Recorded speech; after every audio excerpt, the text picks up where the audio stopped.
मैं अधिवक्ता कमलेश कुमार मित्रा एक बार फिर से चमारों की संपूर्ण संपत्ति, दलितों की संपूर्ण संपत्ति, अछूतों की संपूर्ण संपत्ति जो बाबा साहब डॉक्टर भीमराव अंबेडकर के संघर्ष से पीने के पानी के लिए जो जोहड़ तालाब चिन्हित किए गए थे अंग्रेज सरकार के द्वारा, जो गोचर भूमि चिन्हित की गई थी पशुओं को चराने के लिए, उनके किसानी के कार्य के लिए जो ज़मीनें दी गई थीं, उन पर लगातार सरकार द्वारा कब्जा किया जाता रहा है।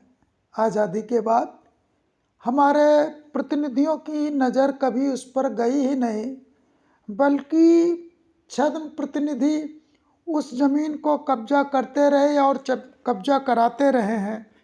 मेरे अंदर ये भयानक पीड़ा है और इस पीड़ा को मैं इस लेख में प्रस्तुत करता हूँ।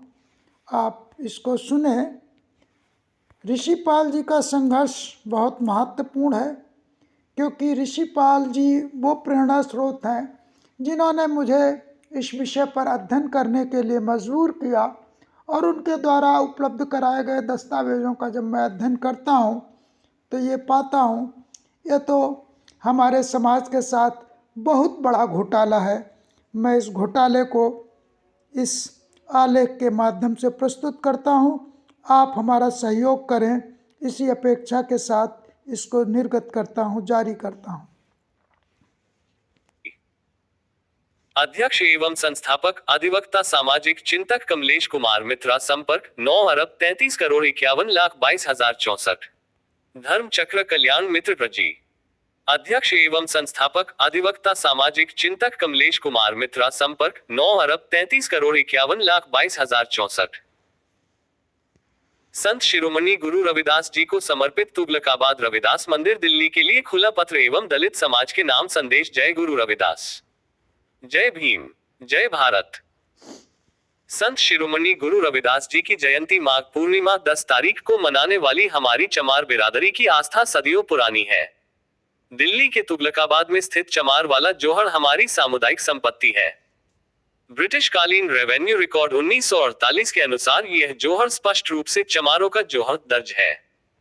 इतिहास गवाह है कि सिकंदर लोदी ने स्वयं संत शिरोमणि गुरु रविदास जी को 700 कैनाल भूमि आवंटित की थी। हमारे संतों ने इस जोहड़ की रक्षा के लिए अपना निवास बनाया। उनकी समाधियां आज भी वहां विद्यमान है।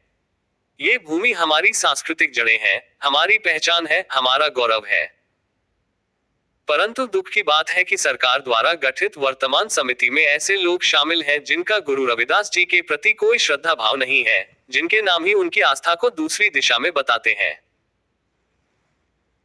ऐसे लोग जो 10 तारीख की पूजा में कभी नहीं आए, 21 अगस्त 2019 के ऐतिहासिक आंदोलन में जिनकी कोई भूमिका नहीं थी, जिन्होंने चमार वाला जोहड़ की वास्तविक स्थिति को जाने बिना ही उसे डीडीए को सौंप दिया, वे आज समिति में बैठकर हमारी आस्था के साथ खिलवाड़ कर रहे हैं। क्या ऐसे अज्ञानी और गद्दार लोग हमारी समिति में रहने के हकदार हैं? कुछ लोग केवल 400 वर्ग मीटर के टुकड़े पर संतुष्ट होकर पूरी जमीन को छोड़ देना चाहते हैं। वे 10 तारीख की पूजा को भी बंद कराकर 23 सितंबर को स्थानांतरित करना चाहते हैं, क्योंकि 23 सितंबर 2025 को सरकार ने एक छोटा सा टुकड़ा दिया है।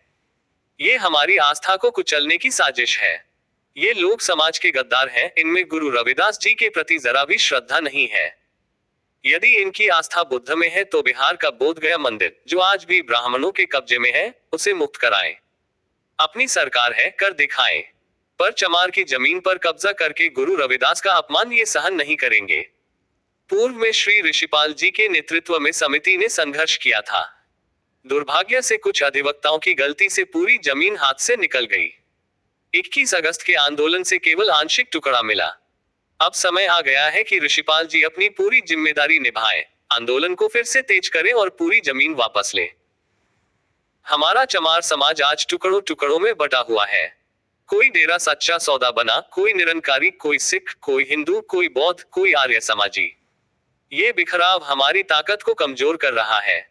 बाबा साहेब डॉक्टर भीमराव अंबेडकर ने अपने 4 बच्चों की कुर्बानी देकर गोलमेज सम्मेलन में अछूत जातियों के लिए तालाब गोचर भूमि चिन्हित कराई थी।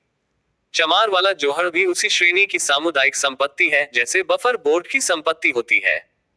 दिल्ली में सैकड़ों तालाब गोचर आज दबंगों के कब्जे में हैं, किसी को पता तक नहीं। केवल चमार वाला जोहड़ इसलिए चर्चा में है क्योंकि ऋषिपाल जी ने वहां संघर्ष किया था। अब समय आ गया है सारी बिरादरी एक झंडे के नीचे आए। चाहे डेरावासी हो, निरंकारी हो, रविदासिया हो, बौद्ध हो, वाल्मीकि हो, सब एक हो। अपनी सांस्कृतिक जड़ों से जुड़े। 10 तारीख की पूजा फिर से शुरू हो, पूरी जमीन वापस आए, संत शिरोमणि गुरु रविदास जी का मंदिर भव्य बने, यही हमारा संकल्प होना चाहिए। मैं अधिवक्ता कमलेश कुमार मित्रा, धर्म चक्र कल्याण मित्र संगठन के बैनर तले पूरे भारत में इस तरह के सामुदायिक भूमि के लिए संघर्ष चला रहा हूँ। यह मेरी आत्मा की पुकार है, मेरे समाज के प्रति मेरी पीड़ा है। मैं सभी साथियों से अपील करता हूँ, उठो, जागो और अपनी जमीन, अपनी आस्था बचाओ। जय गुरु रविदास, जय भीम, जय भारत। कमलेश कुमार मित्रा, अधिवक्ता एवं सामाजिक चिंतक, संस्थापक, धर्म चक्र कल्याण मित्र। मोबाइल 9,33,51,22,064, दिनांक 29 नवंबर 2025।